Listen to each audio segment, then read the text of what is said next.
अपने प्रस्थान के समय गोपियों को विरह व्यथित देखकर भगवान ने दूत के द्वारा संदेश भिजवाया कि मैं आऊंगा। गोपियां मार्ग में खड़ी बिल्कुल ठान के बैठी थी कि रथ को जाने नहीं देंगे। पर जैसे ही गोपियों ने सुना, गोविंद ने स्वयं नहीं कहा, अक्रूर जी से कहा, दौत से कही मतलब दूत वाक्य ही है। अक्रूर जी से कहा, इनसे कह दो कि मैं आऊंगा। गोपियों ने सुना कि गोविंद स्वयं कह रहे हैं कि मैं आऊंगा। गोपियों ने फिर रथ को छोड़ दिया। गोपियों ने दुराग्रह फिर नहीं किया। यही प्रेम का स्वरूप है कि हमारे प्रिय जिसमें प्रसन्न हो हमें वही काम करना चाहिए। जहाँ स्वसुख की अपेक्षा हो वो काम है, पर जहाँ परसुख की अपेक्षा हो, हम सुखी रहें या ना रहें। अगर गोपियाँ कहती हैं कि अगर गोविंद को मथुरा जाने में आनंद है तो गोविंद जाएं। अब गोपियों ने एक बार भी नहीं रोका। सारी गोपियाँ मार्ग दे देती हैं। परम मंगलमय भाव से जब तक रथ की पताका तथा पहियों से उड़ी धूल भी दिखती रही, तब तक गोपियां एक टक भगवान की रथ को निहारती रही। यावत आलक्ष्यते केतुर यावत रेणु रथस्य च। गोपियां कह रही थी, हे गोविंद, जा रहे हो तो जाओ कन्हैया, मगर इतना रहम करते जाओ। दिल तो पहले ही तुम ले चुके हो, अब तो प्राणों को भी लेके जाओ। हे गोविंद, अगर जा ही रहे हो तो ये प्राण, अब ये प्राण को भी लेके जाओ। इस शरीर को ऐसे ही छोड़ के मत जाओ। श्याम लेता है ब्रज से विदाई की, मैया मोहे याद ना करे रे मैया, याद ना करे मोहे याद ना करे। श्याम लेता है, श्याम लेता है ब्रज से विदाई की, मैया मोहे याद ना करे। श्याम लेता है ब्रज से विदाई की, मैया मोहे याद ना करे।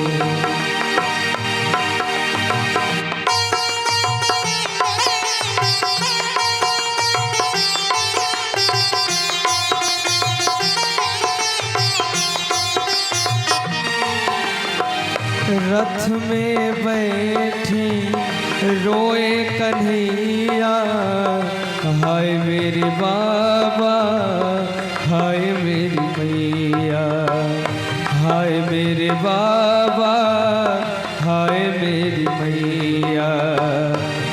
हाय कैसी, हाय कैसी धरी निठुराई की, मैया मोहे याद ना करे। श्याम लेता है ब्रज से विदाई की, मैया मोहे याद ना करे। कौन चराओगे अब तेरी गैया, रोते हैं ब्रजवासी, रोए तेरी मैया। ग्वाल रो रो के, ग्वाल रो रो के देते दुहाई की, मैया मोहे याद ना करे। श्याम लेता है ब्रज से विदाई की, मैया मोहे याद ना करे। राधा रोए, राधा राधा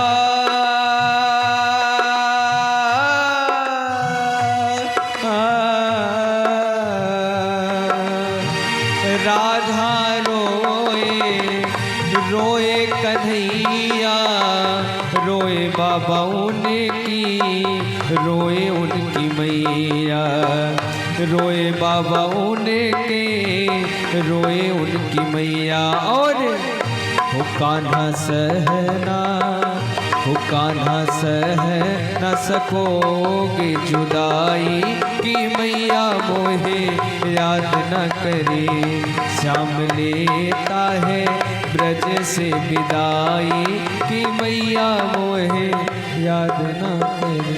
ओ श्याम लेता है ब्रज से विदाई कि राधा मुझे याद न करे। आगे गोविंद का रथ बढ़ा। अक्रूर जी ये लीलाएं देख रहे थे। अक्रूर जी को पछतावा होने लगा कि जो गोपी ग्वाल यशोदा मैया भगवान से इतना प्रेम करते हैं, आज मैंने उन्हें ही कृष्ण भगवान से दूर कर दिया। उनका भ्रम दूर करने के लिए मार्ग में यमुना जी पड़ी। अक्रूर जी के मन में आया कि जरा सा स्नान कर लूं, संध्या वंदन कर लूं, तब चलो। भगवान से बोले प्रभु आज्ञा हो तो जरा एक डुबकी लगा लो। भगवान बोले अवश्य। जैसे ही अक्रूर जी यमुना जी में डुबकी लगाते हैं, कृष्ण बलराम वहीं अक्रूर जी को यमुना जी के भीतर ही दिखाई देते हैं। अक्रूर जी को आश्चर्य हुआ कि अरे अभी तो मैं रथ पे छोड़ के आया। अक्रूर जी फिर झांक के देखते हैं, कृष्ण बलराम वहां भी बैठे हुए हैं। अब जैसे ही फिर से डुबकी मारी, भगवान नारायण अपने वास्तविक स्वरूप में प्रकट हो गए। भगवान शेषनाग से सैया में परिणित हो गए। भगवान चतुर्भुज स्वरूप में प्रकट हो गए। ब्रह्मादिक देवता बड़े बड़े सुख सनकारी स्तवन करने लगे, स्तुति करने लगे। उनका भ्रम दूर हुआ।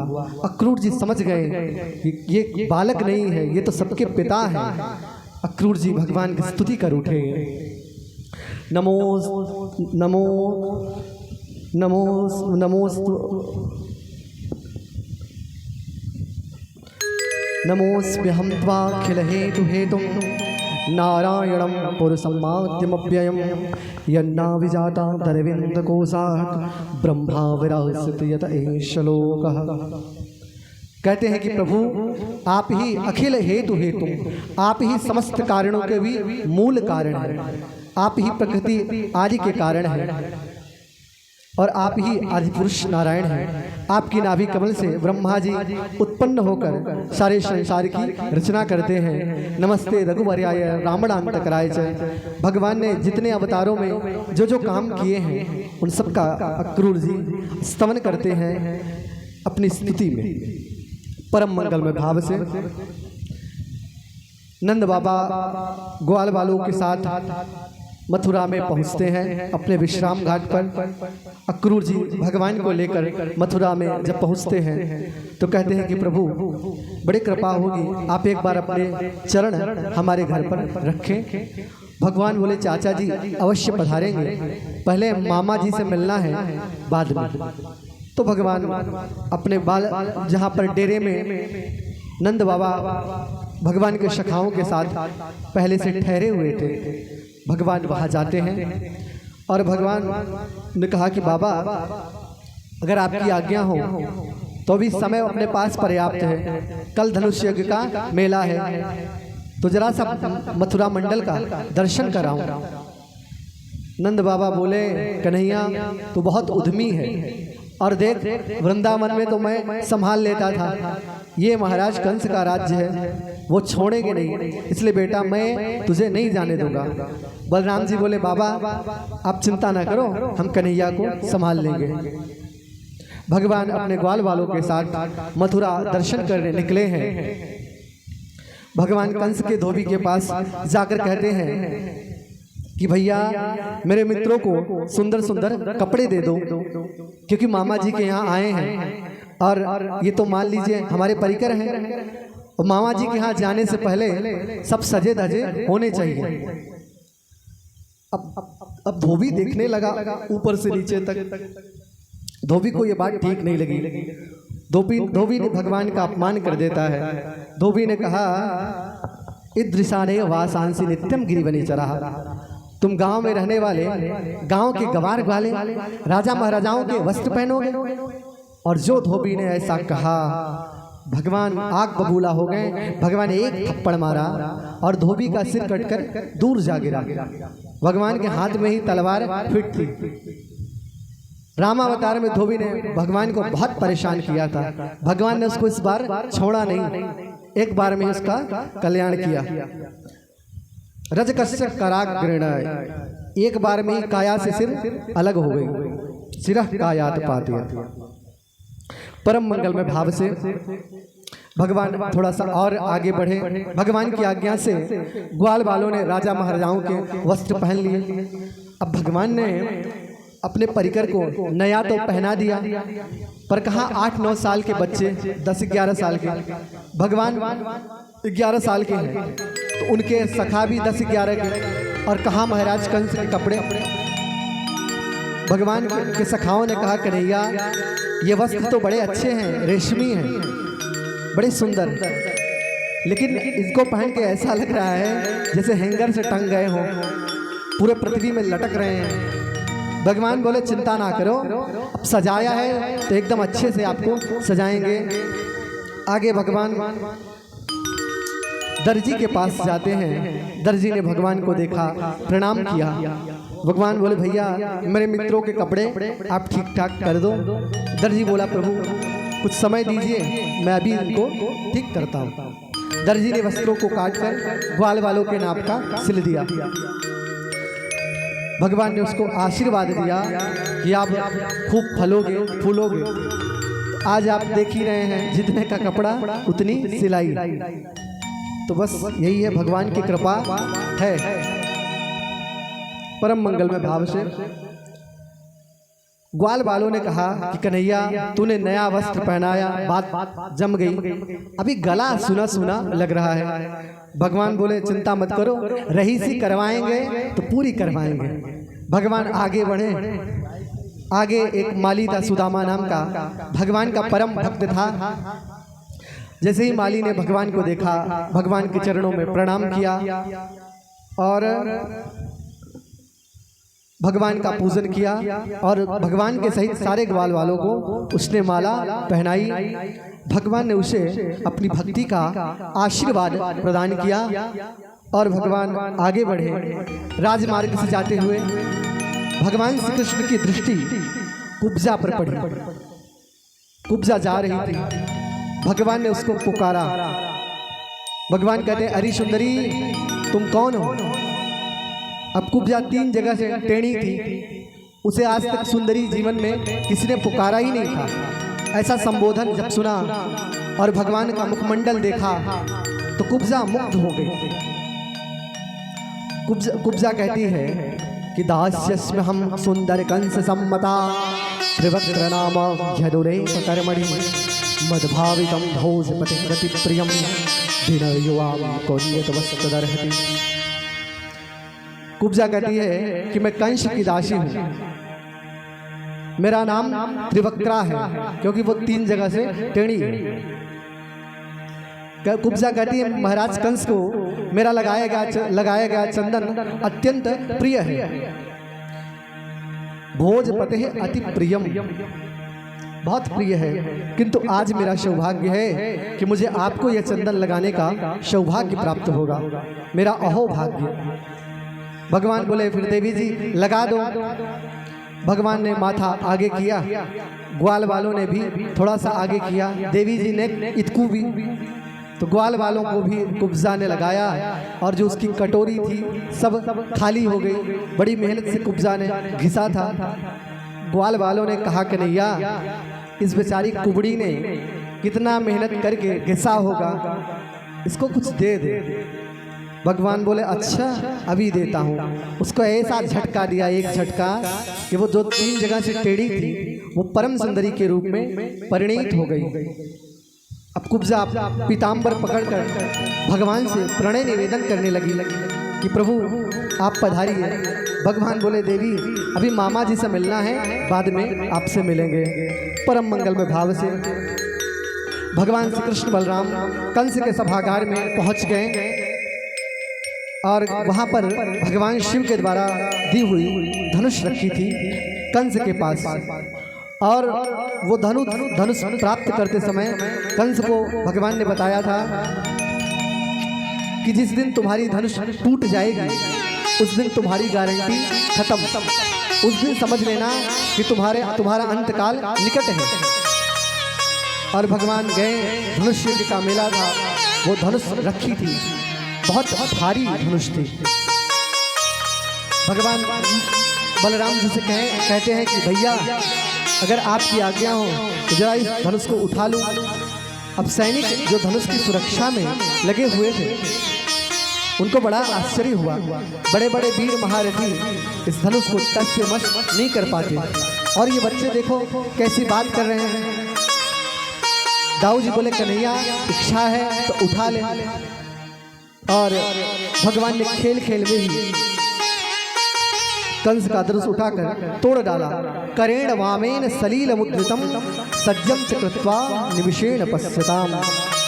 भगवान ने बाएं हाथ में धनुष को उठाया और सबके देखते देखते एक क्षण में उस धनुष को तोड़ दिया। अब जो सैनिक सुरक्षा में लगे हुए थे वो भगवान की ओर आगे बढ़े।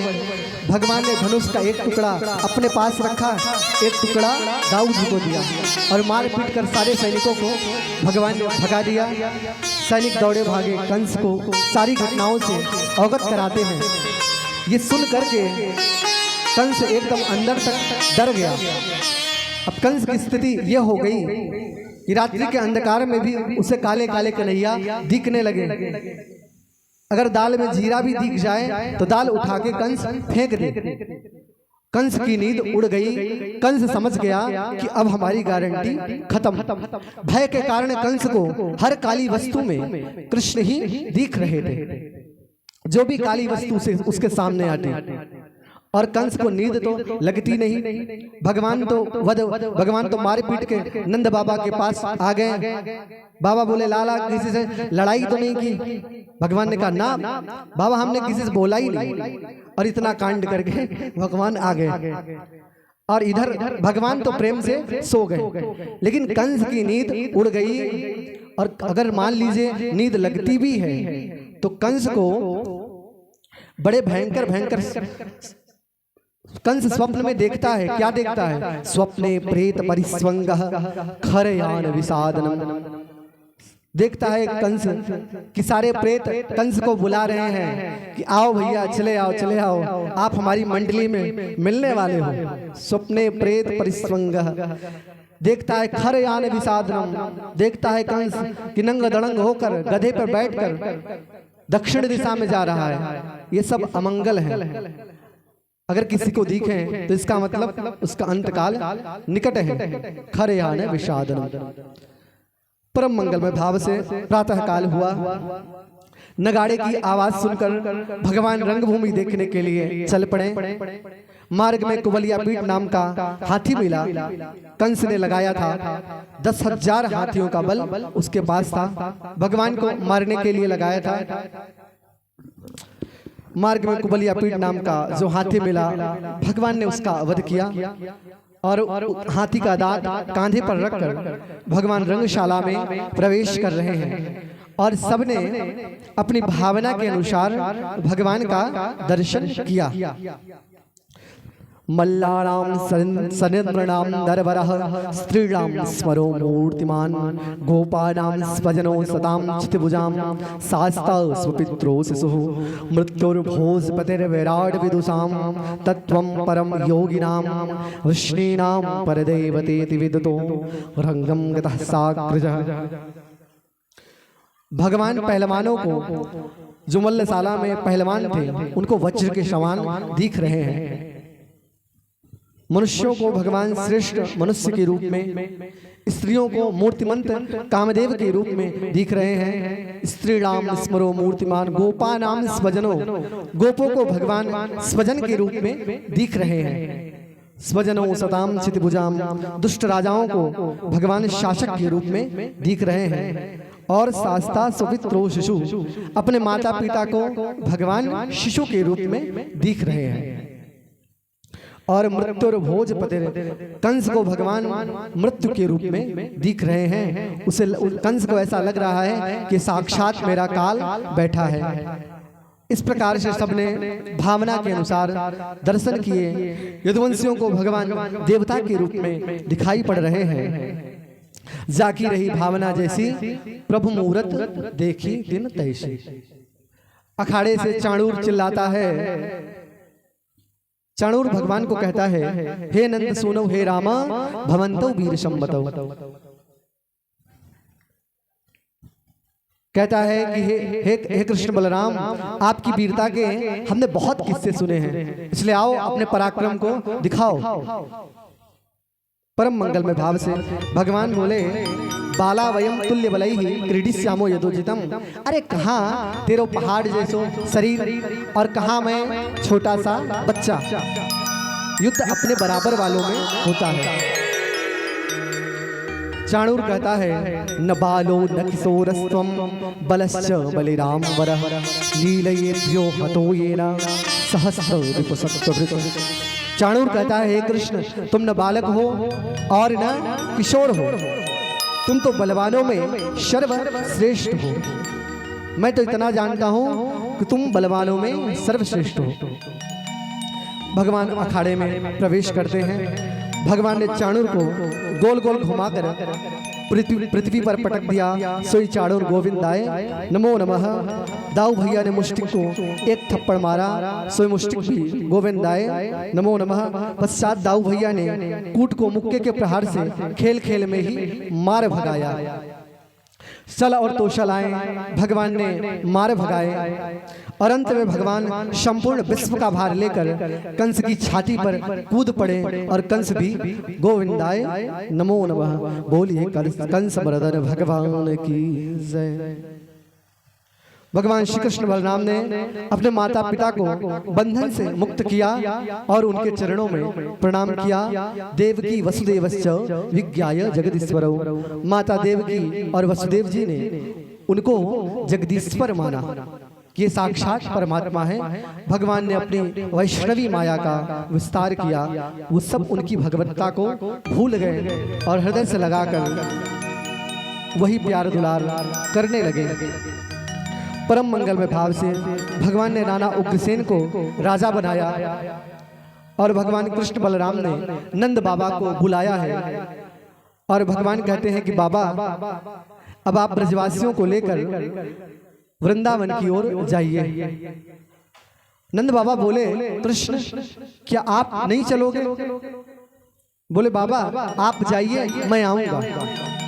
नंद बाबा को ये शब्द सुनने में जितने अच्छे लग रहे थे, परिणाम में उतने ही दुखदाई थे।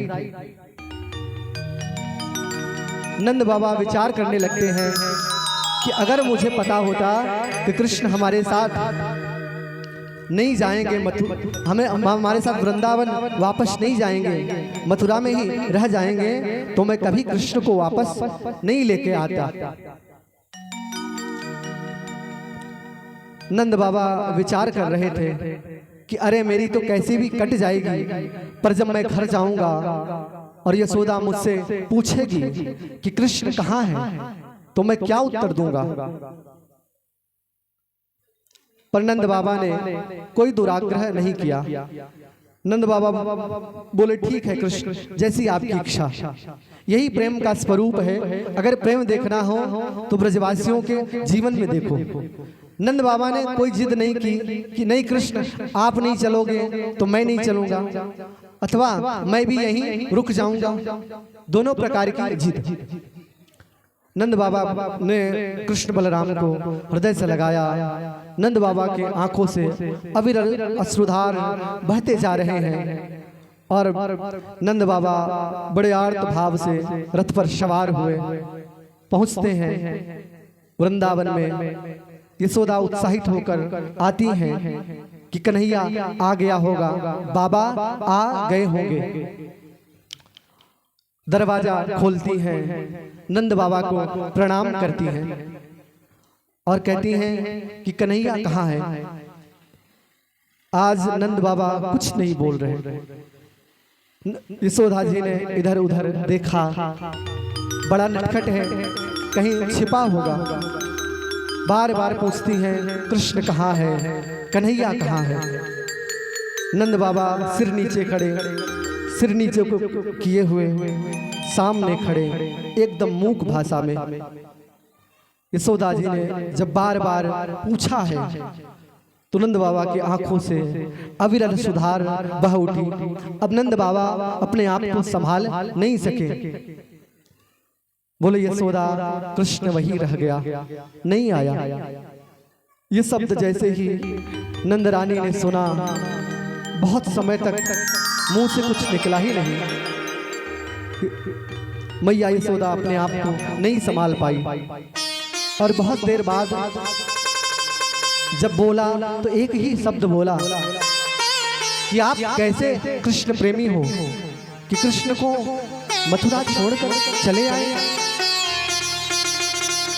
नंद बाबा कहते हैं कि मैं आपकी बात को समझ रहा हूं। यशोदा जी कहती हैं एक बाप दशरथ थे कि पुत्र जैसे ही पुत्र से वियोग हुआ उनके प्राण निकल गए, और एक बाप आप हैं कि आप सुरक्षित चले आए।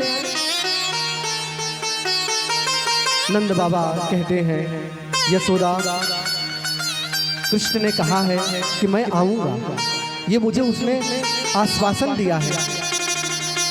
अब तुम ही विचार करो यशोदा, अगर कृष्ण आएगा और उसके वियोग में कहीं हमारे प्राण चले गए और आने के बाद उसे पता चलेगा कि मेरे वियोग में मेरे माता पिता ने शरीर को छोड़ दिया, तो उसे कितनी पीड़ा होगी, हमारा कृष्ण कितना दुखी होगा। इसलिए हे यशोदा हमें जीना है, रो के जीना है, रो रो के जीना है, कृष्ण के लिए जीना है। इस प्रकार से नंद यशोदा अपने दिन बिताने लग जाते हैं किसी प्रकार से परम मंगलमय भाव से। इधर भगवान का 11 वर्ष की अवस्था में यज्ञोपवीत संस्कार हुआ है और भगवान स्वयं संदीपनी मुनि के पास उज्जैन विद्या अध्ययन करने के लिए आए हैं। विद्या अध्ययन करने के पश्चात भगवान ने अपने गुरुदेव से कहा कि गुरुदेव गुरु दक्षिणा बताइए, जो भी आप मांगेंगे मैं दूंगा। गुरुदेव कहते हैं कि प्रभु ये मेरा परम सौभाग्य था कि आपको पढ़ाने का सौभाग्य आपने मुझे प्रदान किया, यही मेरे लिए सर्वस्व है। आप मुझे कुछ नहीं चाहिए, आप अपने गुरु माता से पूछ लीजिए। गुरु माता ने कहा कि हे कृष्ण, जब तक आप थे तब तक मुझे अपने पुत्र की याद नहीं आई, पर आपके जाने के बाद मुझे बहुत याद आएगी। आप हमारे मरे हुए पुत्र को वापस लौटा दीजिए। भगवान गुरुपुत्र को लाने के लिए समुद्र तट से दक्षिण की ओर यमपुरी में गए। यमराज को भगवान ने कहा गुरुपुत्र मिहानी तम निज कर्म निबंधनम, हे यमराज समस्त कर्म बंधनों से मुक्त करके गुरुपुत्र को यहाँ लाओ। यमराज ने गुरुपुत्र को भगवान को वापस दे दिया।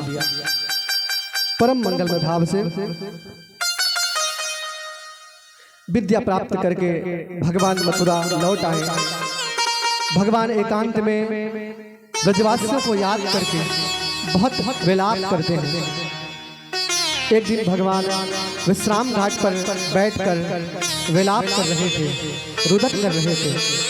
अचानक उद्धव जी की दृष्टि पड़ी और उद्धव जी ने पूछा कि हे प्रभु आप क्यों रो रहे हैं। भगवान कहते हैं उद्धव मोहि ब्रज विशरत राही, हंस सुता की सुंदर कगरी अरु कुंजन की छाही। उद्धव मोहि ब्रज विशरत राही, हे उद्धव मुझे ब्रज विशरता नहीं। हंस सुता की सुंदर कगरी अरु कुंजन की छाही। हंस सुता मतलब यमुना का वह पावन तट, वहाँ की कुंजे, मुझे कुछ भी मैं बिसराए नहीं बिसर रहा। वही सुर भी वही बख्श दोहिनी खरी के दुहावन जाई। मुझे याद आता है जब मैं गोदोहन के लिए गायों के साथ बछड़ों के साथ रहता था। खरी के दुहावन जाई, ग्वाल बाल मिली करत कुहाल, ग्वाल बाल मिली करत कुलाहल, नाचत गही गही बाही। ग्वाल बालों के साथ उनके हाथ में हाथ पकड़कर मैं किस प्रकार से दिव्य क्रीड़ा करता था वो सब मुझे याद आ रहे हैं। भगवान कहते हैं उद्धव, यह मथुरा कंचन की नगरी मणि मुक्ता हन जाही, पर जब ही सुरत आवत बा सुख की ये उमगत तन नाही। भगवान कहते हैं कि उद्धव, यह मथुरा कोई कमी नहीं है, मणि मुक्ताहल से बनी हुई, पर उद्धव जैसे ही मुझे ब्रज के सुख की याद आती है, मुझे अपने तन मन की सुध बुध नहीं रह जाती, मेरा मन भर जाता है और मुझे मैं स्वयं परमात्मा भी मुझे अपने देह की सुध नहीं रहती कि मैं कहाँ हूँ। ऐसा प्रेम उद्धव को भगवान कहते हैं। भगवान ने उद्धव जी को एक पत्र दिया, बोले उद्धव ये पत्र जाकर मेरी मैया को आप दे देना। भगवान पत्र में लिखते हैं, उद्धव तू मैया तेजा कहियो, उद्धव तू मैया तू सुनियो, श्याम तेरो दुख पावे, श्याम तेरो दुख पावे, कोई न खवावे मोहे माखन रोटी, कोई न खवावे मोहे माखन रोटी, जल अचरा न करावे, जल अचरा न करावे, माखन मिश्री नाम न जानो, माखन मिश्री नाम न जानो, कनुआ कहीं मोहे कोई ना बुलावे, कनुआ कहीं मोहे कोई ना बुलावे। बाबा नंद अंगुरिया गही गही पायन चली वो सिखायो, बाबा नंद अंगुरिया गही गही पायन चली वो सिखायो, थको जान कन्हैया मेरो, थको जान कन्हैया मेरो, गोद उठावो और हृदय सो लगावे, गोद उठावो और हृदय सो लगावे। आवे गोपी देत उल्हानो, आवे गोपी देत उल्हानो, नेक न चित पहलावे, नेक न चित पहलावे, और न हाथों बाल खसे जो मेरो, बार बार कुल देवी बनावे। गहर जल जाओ उद्धव आज ही जाओ ब्रज, आवत याद गोप और गैया की, उठती है पीर मनावे नहीं धीर, होश करत अधीर बासु बंसी वट छैया की। भगवान कहते हैं हे उद्धव, मेरी माँ यशोदा से जाके आप कहना कि माँ तेरे बिना तेरा ये श्याम बहुत दुख पा रहा है, श्याम तेरो दुख पावे। माँ तेरे बिना तेरा कन्हैया बहुत दुखी है। माँ से कहना उद्धव कि मुझे यहाँ खाने के लिए सारी वस्तुएं मिलती हैं, मथुरा में कोई कमी नहीं है, पर माखन मिश्री नाम न जानो, पर यहाँ पर मुझे कोई माखन मिश्री नहीं खिलाता। और मैया कनुआ कही मोहे कोई ना बुलावे, मैया कोई मुझे यहाँ पर कृष्ण कहता है, कोई मुझे यहाँ पर गोविंद कहता है, पर मेरे कान तो कनुआ सुनने के लिए तरस गए हैं। यहाँ पर मुझे कोई कनुआ कह के नहीं बुला रहा है। कनुआ कहे मोहे कोई ना बुलावे। भगवान कहते हैं उद्धव, जब मैं ब्रज में था तो मेरी माँ यशोदा अंगुली पकड़कर हमें चलना सिखाती थी। मेरे नंद बाबा, मेरे बाबा अंगुली पकड़कर चलना सिखाते थे। बाबा नंद अंगुरिया गही गही पायल चली वो सिखायो और थको जान कन्हैया मेरो गोद उठावो और हृदय शो लगावे। बाबा जब मैं चलते चलते थक जाता था तो मेरे बाबा मुझे उठाकर गोद में ले लेते थे और प्यार दुलार करते थे और बोले आवत गोपी देत उल्हानो। उद्धव मैं ब्रज में माखन चुराने जाता, गोपियां उल्हाना देने के लिए मेरी शिकायत करने के लिए आती और कहती माँ तेरा पुत्र ऐसा है माखन खावे तो माखन खावे वहां तक बात तो ठीक है, हमारी मटकी भी फोड़ देता है। आवत गोपी देत ओल्हानो नेक चित पहलावे। पर मेरी माँ बिल्कुल उसको अपने चित्त पर हावी नहीं होने देती थी और नहातो बाल खसे जो मेरो बार बार कुल देवी मनावे। नहाते समय अगर मेरा एक बाल भी टूट जाता था तो मेरी यशोदा माँ बार बार कुल देवी को मनाती थी कि हे देवी मैया मुझसे कोई अपराध तो नहीं हो गया। इतना ख्याल मेरी माँ मेरा रखती थी। इसलिए हे उद्धव आज ही तुम ब्रज में जाओ, क्योंकि अब मुझे और भगवान ने एक पत्र और दिया और कहा कि आप ये जाकर के राधा रानी को प्रदान करना। और भगवान उस पत्र में लिख रहे हैं, हे वृषभानु सुते ललिते मैंने कौन कियो अपराध तिहारो काढ़ दियो ब्रज मंडल ते और हो दोष रहो कच्चो भारो। अपने जिया दया की निधान भई सो भई अब वेग संभारो। अपनों कर ले यही मोहि देहु अपनों कर ले यही मोहि देहु कुंज कुटी यमुना को किनारो कुंज कुटी यमुना को किनारो। वृषभानु नंदिनी को ये जाकर के पत्र देना और भगवान उस पत्र में लिख रहे हैं। भगवान कहते हैं कि हे वृषभानु दुलारी श्री राधे मैंने ऐसा कौन सा अपराध किया है जिसके कारण आपने मुझे ब्रजमंडल से बाहर कर दिया है। और दोष रहे हो कछु भारो अवश्य ही मेरे द्वारा कोई भयानक अपराध हुआ है जिसके कारण आपने मुझे ब्रजमंडल से बाहर कर दिया है। हे करुणामयी श्री राधे भई सो भई अब बेग समारो।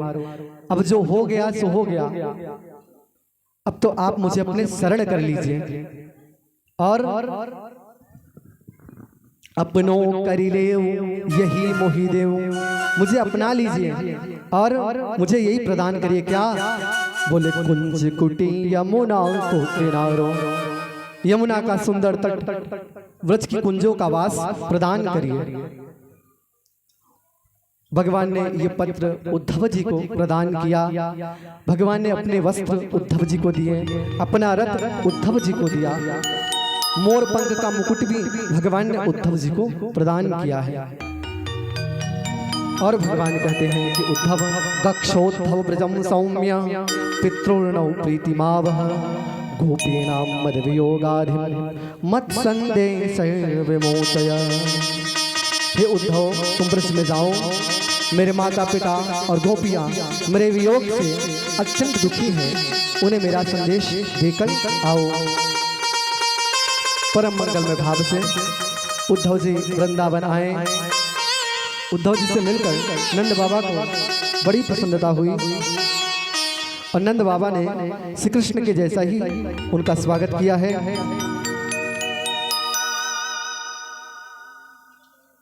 बोलिए वृंदावन बिहारी लाल की जय हो।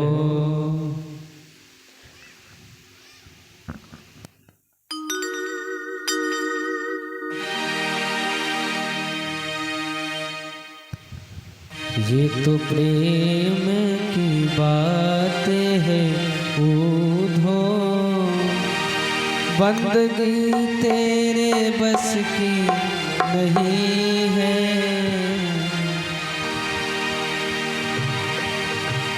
ये तो प्रेम की बात है ऊधो, बंदगी तेरे बस की नहीं है। यहाँ सरद के होते हैं सौदे, आस की इतनी सस्ती नहीं है। ये तो प्रेम की बात है ऊधो, बंदगी तेरे बस की नहीं है। यहाँ सरद के होते हैं सौदे, आस की इतनी सस्ती नहीं है। ये तो प्रेम की बात है ऊधो, बंदगी तेरे बस की नहीं है। यहाँ सरद के होते हैं सौदे, आस की इतनी सस्ती नहीं है। प्रेम वालों ने कब वक्त पूछा, उनकी पूजा में सुन ले वो ऊधो। प्रेम वालों ने कब वक्त पूछा, उनकी पूजा में सुन ले ओ ऊधो। यहाँ दम दम में, यहाँ दम दम में होती है पूजा, सर झुकाने के काबिल नहीं है। यहाँ दम दम पर होती है पूजा, सर झुकाने की फुर्सत नहीं है। ये तो प्रेम की बात है ऊधो, बंदगी तेरे बस की नहीं है। यहाँ सरद के होते हैं सौदे, आस की इतनी सस्ती नहीं है। ये तो प्रेम की बात है ऊधो, जो वसल में है मस्ती में डूबे, उन्हें परवाह क्या जिंदगी का। जो असल में है मस्ती में डूबे, हो उन्हें क्या परवाह जिंदगी की।